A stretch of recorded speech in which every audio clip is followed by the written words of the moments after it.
साल से उनको कोई पेंशन कोई पैसा कुछ नहीं मिला, बेचारा रो रहा है वो। अच्छा। और इस गांव के उस पार जाइएगा 1 किलोमीटर का फासला, सीधे बेनूगढ़ पहुंच जाएंगे। हाँ, वो एक पुल टोला है वो जो बचा हुआ, वो बिजली भी नहीं पहुंची है 4 गांव में। हाँ, 4 टोलों बीच में जो टापू टाइप का है। जी खजूरबाड़ी से जी पूरा। जी। और खुशी की बात यह है कि यहाँ पे घनी फुलसरा हाई स्कूल है 10+2, जिले में 2nd लेवल का सबसे अच्छा रिजल्ट है उसका। घनी फुलसरा जी। और आज एक मिनट, आज दिन भर की गतिविधियों के बारे में बताया। आज पूरा टेरागाछ बहादुरगंज आप घूमे। देखिए, आज मैं दिन भर बाढ़ग्रस्त और कटावग्रस्त बस्तियों का दौरा किया है मैंने। बहादुरगंज के पश्चिमी 2 पंचायत, खास करके वो आपका दुर्गापुर और निसंदा, भीषण कटाव ने लोगों को विस्थापित कर दिया है। बैगना में भी, और खास करके सबसे बुरी हालत है वहाँ पर सतमेरी के लोगों का, जहाँ पर 25-30 फैमिली विस्थापित हो गई है और उनकी कोई खबरगिरी नहीं की गई है। पिछले साल भी 10-15 घर कटे उनके। अगर पिछले बार उस गांव को बचाने का काम किया गया होता तो उस गांव की ये दुर्गत नहीं होती। उसी तरह से फिर हम आ गए अगर टेढ़ागाछ में, तो रतुआ नदी के किनारे मुसलडंगा वगैरह के इलाके में भीषण कटाव है। फिर यहाँ आप टेढ़ागाछ से नज़दीक बिल्कुल वो झापर टोला जो झुनकी पंचायत का अंश है, और वहाँ पर ब्लॉक के करीब में है ये, और वहाँ कटाव रोधक काम नहीं हो सका, जिसकी वजह से 2-3 परिवार का घर भी कट के गिर गया, और आगे के गांवों से जो संपर्क का रास्ता था वो भी टूट कर रह गया है। इस वक्त हम यहाँ पर हैं दर्जन टोला में, जो ढवेली पंचायत के अंतर्गत आता है। तो यहाँ पर तो कटाव रोधक काम कराया गया है, लेकिन लापापोथी हुई है, कटाव अभी भी जारी है। और पिछले बार यहाँ से 15 फैमिली विस्थापित हो गए हैं। मुझे तो खबर दी गई थी कि अभी विस्थापित हुआ, लेकिन आज ये पिछले बार ये लोग 15 फैमिली विस्थापित हो गए हैं। इन लोगों को सरकार की तरफ से कोई राशि नहीं दी गई, कोई अनुदान की राशि नहीं दी गई, घर का कोई मुआवजा नहीं दिया गया। तो आखिर ये मामला जिला प्रशासन के लिए भी चिंता का विषय होना चाहिए। हमारे यहाँ के लोग सीधे और शरीफ हैं, जो सड़कों पर नहीं उतर सकते हैं।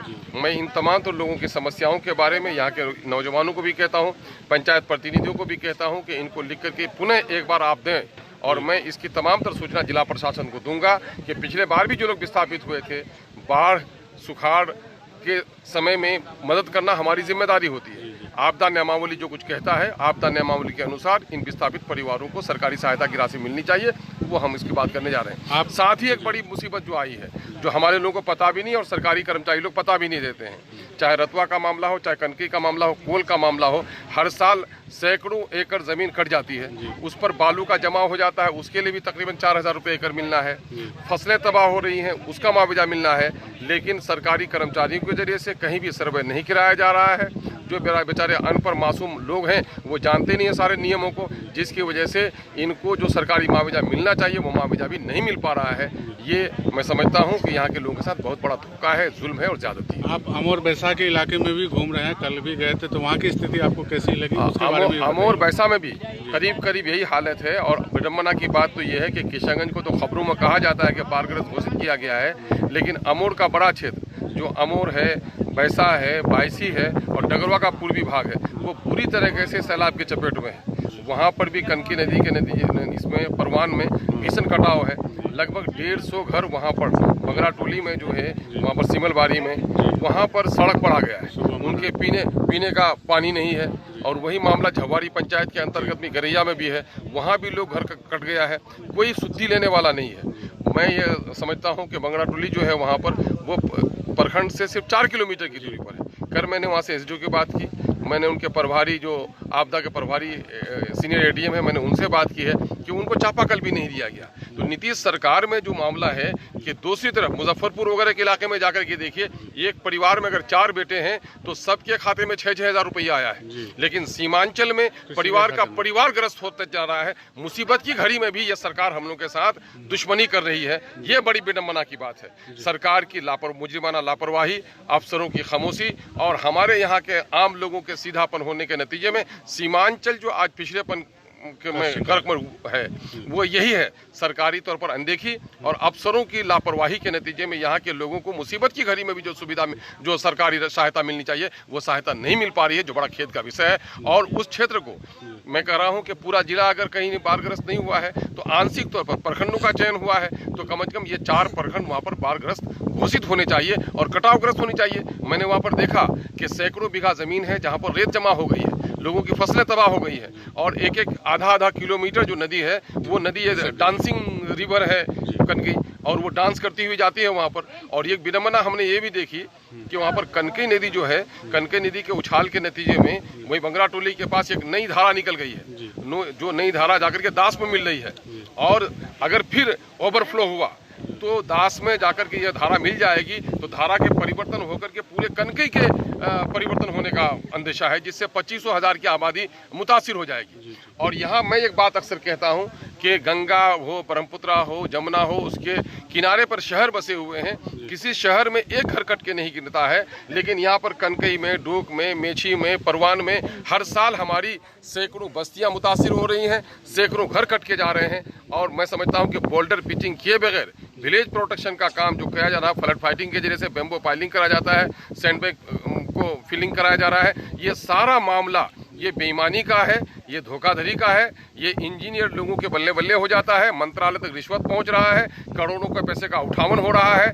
इसका एक ही निदान है कि जब तक यहाँ पर बोल्डर पिचिंग नहीं हो जाएगा इन गांवों को नहीं बचाया जा सकता है, वरना सैलाब की आमद होती रहेगी। फ्लड फाइटिंग के नाम पर करोड़ों की राशि को इंजीनियर, ठेकेदार और मंत्रालय तक का बंदरबाट करते रहेंगे, यही हम लोग देख रहे हैं। तो कनकई महानंदा बेसिन जो प्रोजेक्ट है वो तो बहुत डिस्टेंट ड्रीम है, आप विधानसभा में कई दफा इस मुद्दे को उठाया है। आप लोगों की मांग ये है कि कनकई बेसिन प्रोजेक्ट भी बने और इसको लागू किया जाए। कनकई बेसिन क्या, महानंदा बेसिन में ही जो इनकी छोटी मोटी नदियां थी सारी शामिल थी, लेकिन वो चूंकि बहुत ही इम्प्रैक्टिकल एस्टिमेट है उसका, वो काम कराना बहुत मुश्किल है। हम लोग का यही मुतालबा है कि सबसे पहले हमारे विलेज प्रोटेक्शन का काम कर दें। हमको सुनहरे ख्वाब दिखाकर मुसद्दात की जन्नत में हमको जाना नहीं है। वो जब आप बड़े प्रोजेक्ट पर काम करेंगे वो करेंगे। नीतीश जी करते कभी गंगा का घाट सफाई करते हैं, कभी गंगा से दूसरी नदियों को जोड़ने का काम करते हैं, मुंगेरी लाल का सपना दिखाते हैं। वो मुंगेरी लाल का सपना हम लोग नहीं देखना चाहते हैं। हमारे यहाँ जो कटाव हो रहा है बोल्डर पिचिंग करके हमारे विलेज प्रोटेक्शन का काम कराने का काम करें। बड़े बड़े पुल बन रहे हैं, डंगरा का पुल कब से बना हुआ है, उसका अप्रोच नहीं कट रहा है। अभी आपने देखा अप्रोच इनका नहीं कट रहा है, पैसा का पुल का अप्रोच नहीं कट रहा है, चरघड़िया के पुल का अप्रोच नहीं कट रहा है। जब आप वहां पर नदी को सिकुड़ देते हैं और उसके बावजूद भी कटाव को रोक सकते हैं, तो जहां पर फैलाव है वहां पर हमारी बस्तियों को क्यों नहीं बचाया जा सकता है? यह सरकारी अनदेखी है और हमारे मासूम जनता के साथ ये खिलवाड़ हो रहा है। और जो जनप्रतिनिधि है इस क्षेत्र के, जो लोग सरकार में भी रहे और सरकार से बाहर भी रहे, ये सरकार का तलवा चाट रहे हैं, यहाँ के जन समस्याओं को लेकर लड़ नहीं रहे हैं। ये सबसे बड़ा जुल्म उनके तरफ से। आपके लगातार दौरे से सत्ता पक्ष में खलबली मची हुई है, इस पर क्या कहना है? नहीं, अब सत्ता पक्ष में क्या, देखिए वो खलबली नहीं बनी, उनको लकवा मार दिया है। खलबली अगर उनको होती तो उन लोगों का मामला ये होता कि प्रशासनिक तौर पर वो ला करके काम करवाने का काम करते कुछ भी नहीं है। क्योंकि इन लोगों की औकात ये है कि नीतीश कुमार के शासनकाल में किसी जनप्रतिनिधि की इज्जत बाकी नहीं रही है।